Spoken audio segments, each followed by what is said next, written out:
pessoa, seja muito bem-vindo, muito bem-vindo ao podcast da Red Agro, cara. Esse conteúdo aqui vai ajudar muito o produtor rural a gerenciar o risco de preços do seu negócio, cara. E nós estamos chiques agora.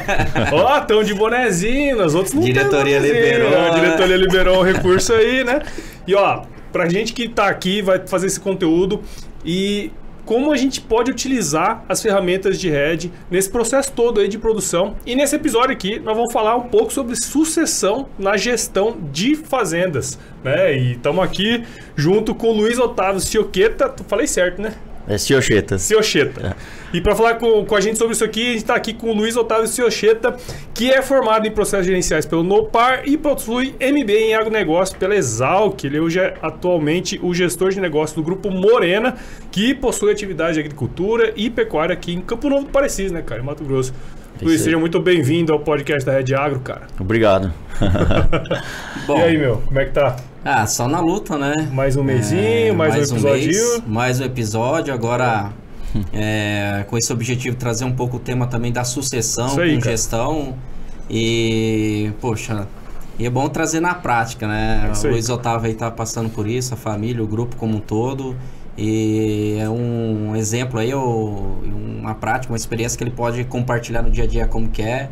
Na alegria, na tristeza, né? Então, o nosso objetivo é trazer esses conteúdos e as pessoas também que estão vivenciando essa experiência. Legal, cara. E eu tenho a impressão assim, não sei se você tem essa impressão também, cara, que hoje parece que nesse processo que a gente está vivendo na agricultura, no Brasil e tal, a gente está passando por aquele processo de profissionalização dos negócios, né? E esse tipo de ferramenta, gestão, sei lá, controles, né? Tem muito a ver também com a galera mais jovem, eu acho, sabe? Eu tenho essa impressão, não sei se você tem essa mesma impressão. Sim. Aí. Sim, na verdade, assim, junto com essa profissionalização, o pessoal da minha idade e a turma um pouquinho mais velha também, tem passado por esse processo também da transição, junto com isso aí. Então a gente tem esse grande desafio que é a profissionalização e junto disso trazer inovação, né? É isso aí, cara. E eu acho que o jovem tem um pouco disso, né? De querer trabalhar um pouco mais com tecnologia, entender um pouquinho melhor esses processos a partir disso, né? Mas antes da gente começar a falar aí sobre a sua atividade, o que você faz, cara, conta um pouquinho da sua história pra gente, um pouquinho da história do grupo também, cara, que seria bem legal se a gente pudesse começar com isso aí. Não, beleza. Então, assim, eu trabalho no nosso grupo, é um grupo familiar, nossa história de 33 anos na agricultura, começou pelos meus pais, eu sou a segunda geração que está vindo no negócio, tenho 6 anos trabalhando junto com eles já, então esse processo sucessório é contínuo, mas assim, já passei alguns steps e assim, o formato que meus pais trouxeram para poder incrementar eu mais junto do negócio foi designar setores dentro da propriedade para que eu pudesse estar atuando. Então eu comecei lá na pecuária, mexendo com rastreabilidade, fazendo a aquisição dos bovinos, fazendo a parte da venda, trabalhando com as pessoas lá dentro também, na parte da gestão. Logo depois de 2 anos, pulei para a parte da agrícola. Então, também fazendo essa mesma questão dessa parte de gerenciamento das pessoas. E depois de 2 anos, então eu pulei steps de 2 em 2 anos. Então, depois de 2 anos, eu fui mais para a parte realmente do escritório ali, entender como é que funcionavam as coisas e tudo mais. Hoje em dia, eu atuo mais nessa parte da comercialização e o planejamento das safras, então tanto da agrícola como na parte da pecuária. Então eu auxilio nessa parte do planejamento, da questão de pedidos de insumos e tudo mais, e a venda, tanto a venda dos animais como a venda do soja, do milho e agora no caso da semente, né? Semente. Ah, legal. E conta um pouquinho da história da fazenda, cara. Sei que tem uma história bem legal do seu Romeu, da Dona Dulce lá. Isso. E tal. Conta um pouquinho pra gente também dessa parte histórica aí da fazenda, das coisas que eles fazem lá. Então, meu pai começou em 89, antes disso ele veio pra cá junto com a família da minha mãe. Eles vieram pro Mato Grosso, são do Paraná. E meu pai começou como vendedor de máquinas, e aí surgiu uma oportunidade para ele arrendar uma área de 300 hectares na época, e aí ele começou, só que assim, ele não tinha nada, né? Então ele era vendedor comissionado, então ele acabou pegando uma comissão, em vez, no lugar de pegar o dinheiro da comissão, ele pegou e e pegou uma plantadeira no negócio, uma Egan, 12 linhas, e mandou fazer um jato de areia. E tipo, assim, ele na época ele achou que ele já poderia ser agricultor, porque já tinha uma plantadeira, né? E aí, cara, as coisas foram acontecendo com muito trabalho, muito esforço deles. A minha mãe na época era professora, e assim, meu pai atuava mais nessa parte do negócio em si, mas ele ainda não tinha deixado também de ser vendedor. E com o tempo as coisas foram acontecendo, aí a gente trouxe, ele convidou um tio meu também lá do Paraná para fazer parte da sociedade e tudo mais. Essa sociedade perdurou junto com eles ali por 17 anos. E logo depois, em 2006, a minha mãe entrou para dentro do negócio em 2005. E em 2006, eles resolveram dividir as partes ali, porque também já estava entrando a família junto, a esposa do meu tio também e tudo mais. Então, eles acharam por bem cada um seguir o seu caminho, né? E aí, depois de 2005, 2006 para frente, aí a gente começou a focar mais também nessa parte de incrementar projetos sustentáveis dentro do grupo, e aí começou a incrementar também mais questões de diversificação, como a questão da silvicultura, como a questão da pecuária também, que a gente entrou mais à frente, a gente entrou em 2014, então assim, e com o tempo a gente focou muito nisso, focou muito nessa parte da sustentabilidade, então foram implementados muitos processos dentro do grupo e assim, aí logo em 2017 eu entrei junto com eles e daí tô lá até hoje, estamos ali se ajudando. E é até legal você falar esse negócio da sustentabilidade, que a gente estava comentando aqui antes, né? Eu viajei com seus pais lá pra França, né? Uhum. E o prêmio que eles ganharam foi do Sistema Formato em Campo, na época. Sim. E era justamente uma questão voltada para sustentabilidade com todas as questões que vocês têm lá, né? Eu sei que tem várias iniciativas lá, depois você pode até comentar. Sim. Fala um pouquinho também do sistema, o que vocês fazem hoje, até essa parte também, né? Acho que é legal. Não, é bacana, assim, só destacando que a primeira fala do Luiz Otávio, esse aprendizado que ele teve na pecuária e na agricultura, né? O conhecer o processo, conhecer bem para saber gerenciar, né? Isso é muito importante para quem quer fazer sucessão, né? Isso aí, passar por todas as áreas, né? Isso eu considero que para mim foi um crescimento muito grande, assim, com o tempo. Principalmente na questão de você poder estar lidando com as pessoas, né? Sim, bacana. Então, isso é um grande desafio hoje em dia também. Mas não fez cerca não, né? Também. Vamos ver a mão. De vez em quando a gente também ia ajudar. Mas conta um pouquinho lá, como é que é a atividade, quais são as atividades que vocês têm, as iniciativas lá de sustentabilidade também. Certo. Então, hoje na questão de produção, a gente planta soja, milho. A soja tem um grande foco nesses 2 últimos anos para semente. E na questão do milho também a gente planta uma área considerável que também é encaminhado para a parte da indústria de etanol. Uhum. E na questão da pecuária a gente mexe com a recria e engorda de animais. Então, na questão da recria, a gente tem os pastos fixos e na época que os pastos fixos secam, a gente pula para as áreas de integração. Então tem muita área de integração, a gente faz ou milho consorciado com braquiária ou somente a braquiária, então é cíclico, ali é um rodízio direto. E a gente tem essa questão também da silvicultura, onde a gente faz cavaco e também vende para lenha, para armazéns gerais e tudo mais. Sim. Na questão da sustentabilidade, a gente tem vários processos lá dentro, mas assim, que eu me lembro não, mas que eu posso citar, são vários, mas a gente tem 5S, tem a questão da captação de água da chuva em todas as sedes.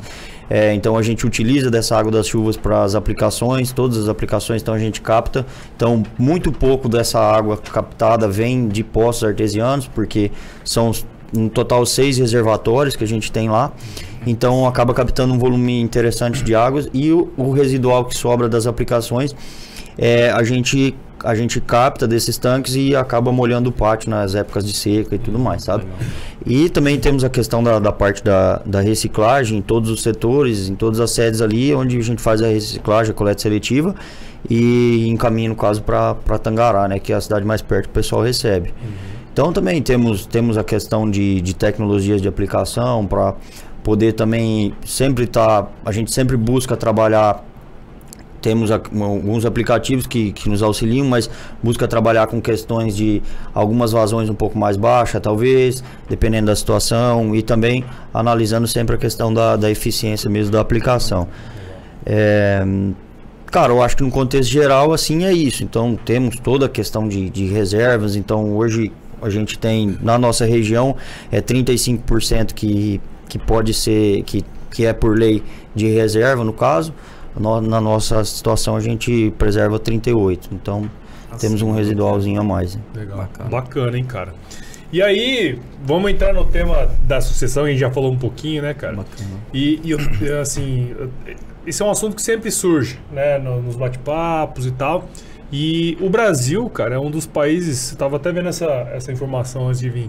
O Brasil é um dos poucos países que a idade do agricultor, ele não está aumentando igual nos outros países que são nossos concorrentes, vamos dizer assim, né? Cada vez mais a idade dos caras estão mais avançados, né? No nosso caso, a gente tem gente igual você, que está entrando no negócio, né? Não necessariamente tá, às vezes, na cabeça, mas fazendo todo esse processo, né? Mas conta pra gente, cara, no seu caso, você já falou um pouquinho, mas como que é trabalhar junto com a família, esse processo de sucessão oficialmente, como que ele começou? Conta um pouquinho pra gente isso aí, cara. Assim, a gente vem com esse processo de sucessão desde lá de trás. Assim, meus pais sempre foram muito abertos para essa situação. Então, em 2009, a gente já abriu a questão da holding. Então, foi formatando e foi melhorando as coisas e tudo mais. E daí foi incrementado dentro do processo. Então, assim, e as coisas foram acontecendo. E, assim, a questão de trabalhar com pais sempre é muito desafiador, né?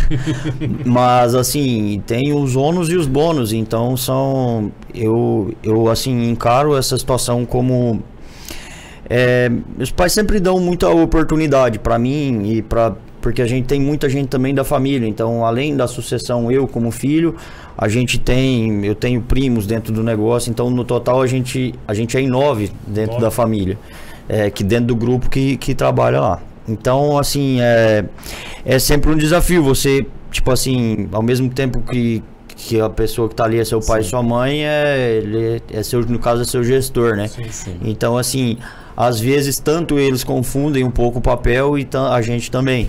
Então, tem horas que a gente começa a falar lá dentro do escritório ou na fazenda, alguma coisa assim, de assuntos familiares. Então, daí a gente falou, opa, peraí. Vamos voltar um pouquinho, se a gente quer falar de negócio familiar, então nós vamos falar no almoço ou algo do tipo, né? Sim. Cara, é um baita de um desafio, né? É aprendizado, né? Mas acho que ali tá a grande cultura, né?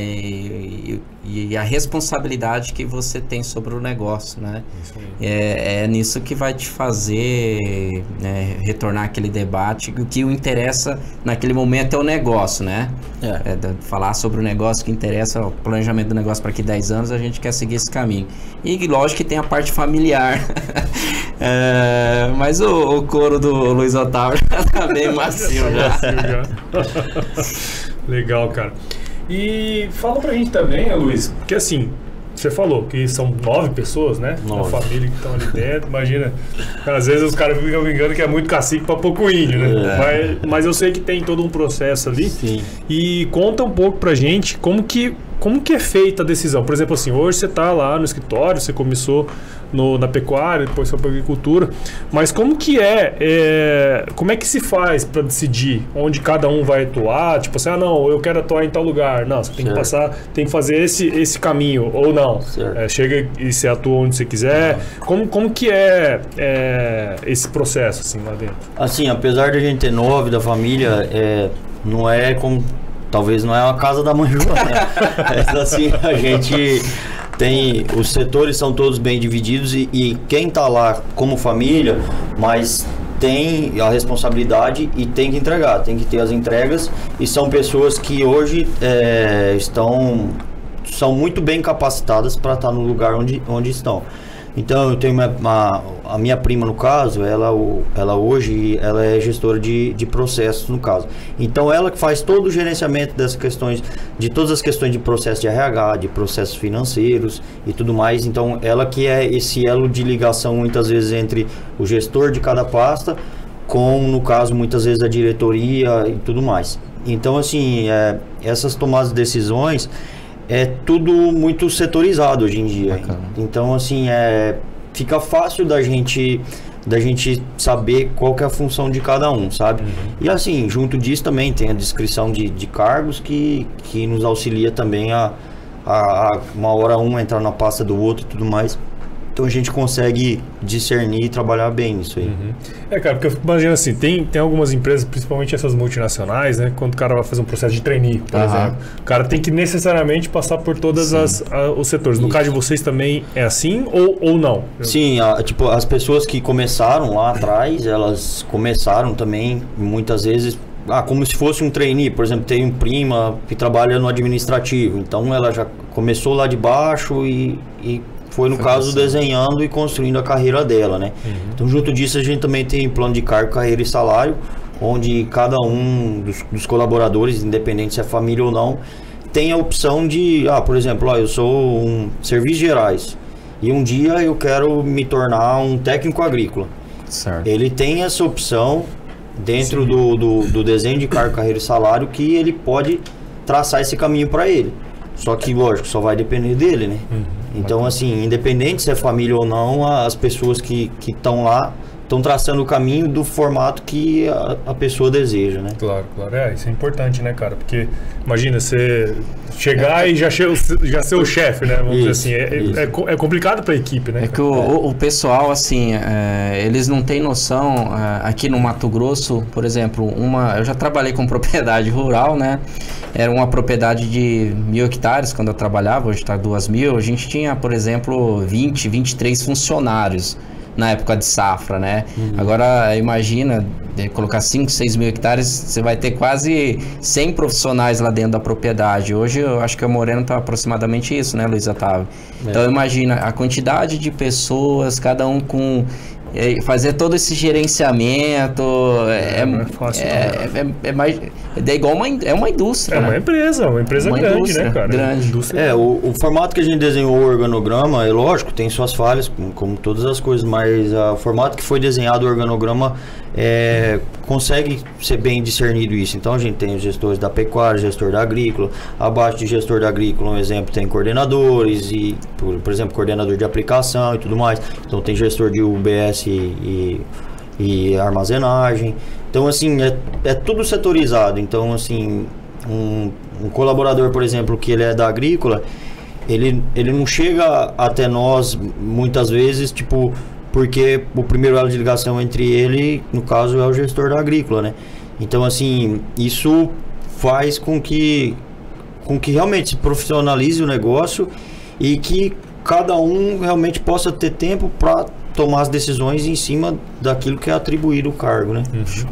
E quais são as suas responsabilidades hoje, né? Você é gestor hoje, de negócios. Né? Hoje eu faço essa parte do gerenciamento da questão das aquisições, no caso aquisição principalmente de animais, e na questão das vendas também. E agora a gente também está entrando com o pessoal da Ouro ali, a gente desenhou um projeto de um modelo de comercialização para todo o grupo. Então, assim, que isso é um dos principais gargalos, no caso, para o produtor rural, que é justamente com essa inserção do pessoal mais jovem.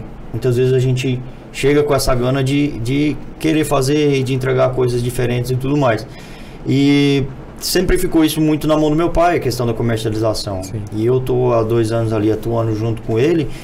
E assim, tem umas coisas que o Rafael mesmo sabe, a gente acaba meio que batendo de frente, porque assim, eles vêm fazendo isso, como vários produtores agora vêm fazendo isso há 33 anos e vem dando certo dessa forma.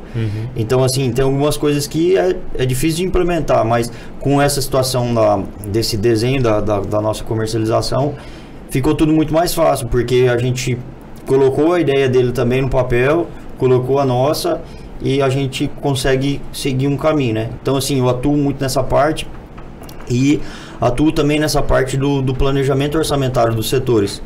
Então, a gente tem o acompanhamento, tem o desenho do orçamentário antes de iniciar a safra, e a gente auxilia os gestores, no caso, nesse desenho, no caso, e para depois a gente poder passar para a diretoria um projeto final do que vai ser a safra para aquele setor. E mês a mês nós temos reuniões com os gestores e com a diretoria para apresentar os desvios que ocorreram ou não, e para apresentar também justificativas para que não chegue lá no final da safra e a pessoa tome um susto. Nossa, mas o que aconteceu aqui, né? Então, assim, eu estou bastante ligado também nessa parte do planejamento orçamentário, e junto disso também essa parte do planejamento estratégico do setor, onde eu atuo mais nessa parte de emissão de pedidos, de insumos e tudo mais. Legal. Acho que essa mescla, né, cara, de experiência com o que tem de novo é muito legal, especialmente nesse processo de sucessão, né, cara? É bacana essa história que foi construída, né?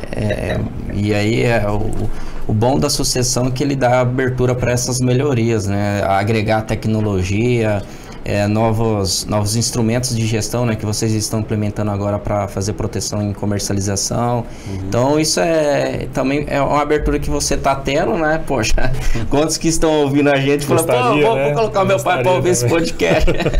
Mas isso é bom.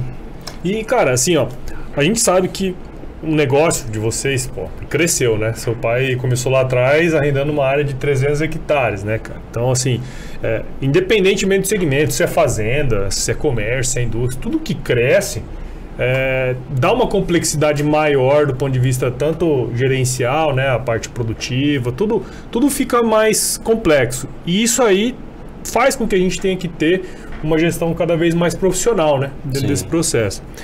Eu estava conversando com o Rafa e depois a gente ter falado aqui, pelo que eu pude perceber, vocês estão estruturando essa parte da governança mesmo, né, cara? Como que vocês estão se estruturando nessa questão, assim? Certo.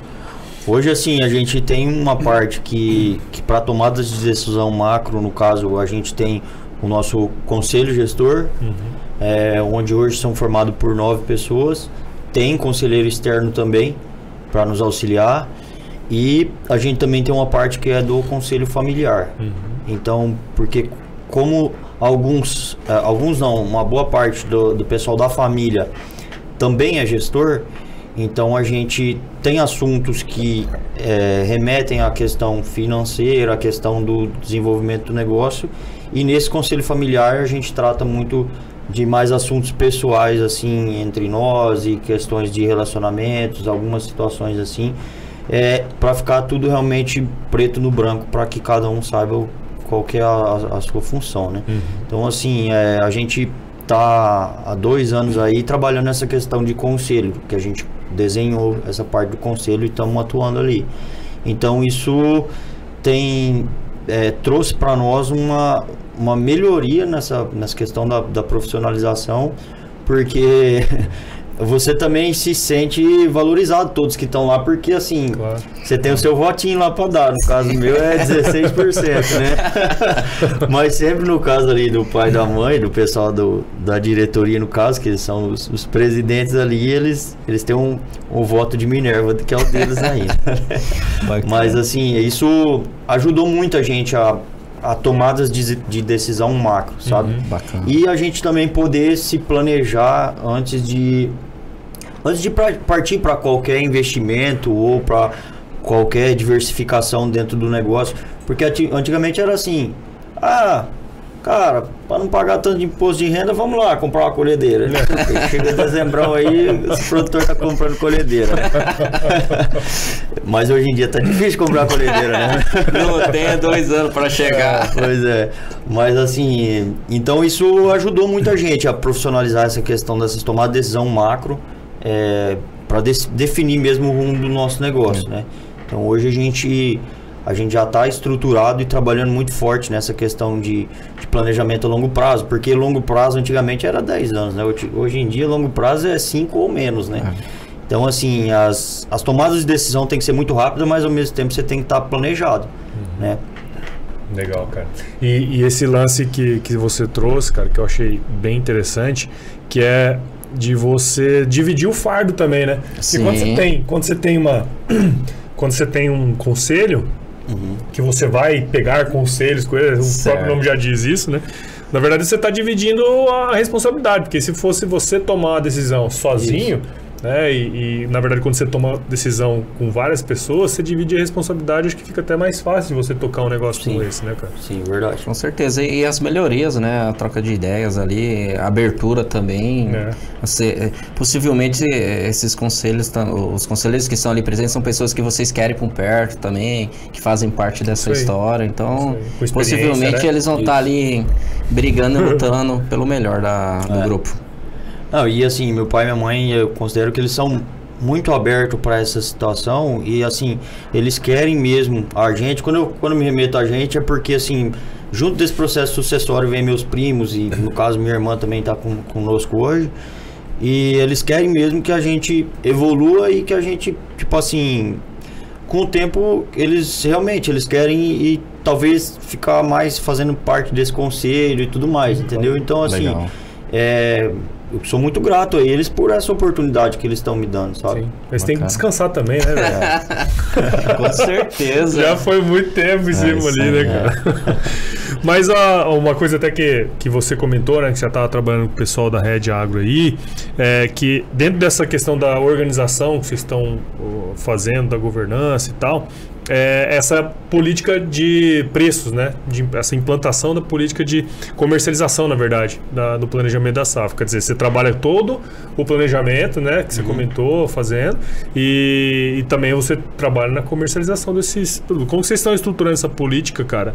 E onde que vocês pretendem chegar, pensando no longo prazo que você comentou, né, cara? Como que vocês estão vendo isso aí? Assim, a gente designou essa política, assim, pensando safra a safra e a gente estipulou, analisando um pouco junto a questão do fluxo de caixa, a gente estipulou percentuais para que sejam efetuadas as vendas, no caso. Então a gente pegou nossa produção total e dividiu ela em percentuais e a gente designou, por exemplo, pré-plantio, pós-plantio e no caso pós-colheita, né? Então assim, a gente estruturou junto com o Herbert e o Rafael ali, eles nos deram uma mão muito boa.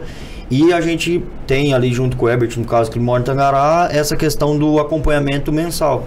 A gente tem reuniões mensais junto com ele para analisar qual está sendo o desenvolvimento dessa política de comercialização. Se ela está saindo muito fora, por que ela saiu? Será que talvez surgiu uma oportunidade ali que a gente viu nesse meio tempo para poder fazer isso? E além da venda em si, no caso do físico, a questão das proteções, né? Então a questão do RED, tanto nessa parte de dólar, como nessa parte de milho, soja e boi também. Também. Legal, né?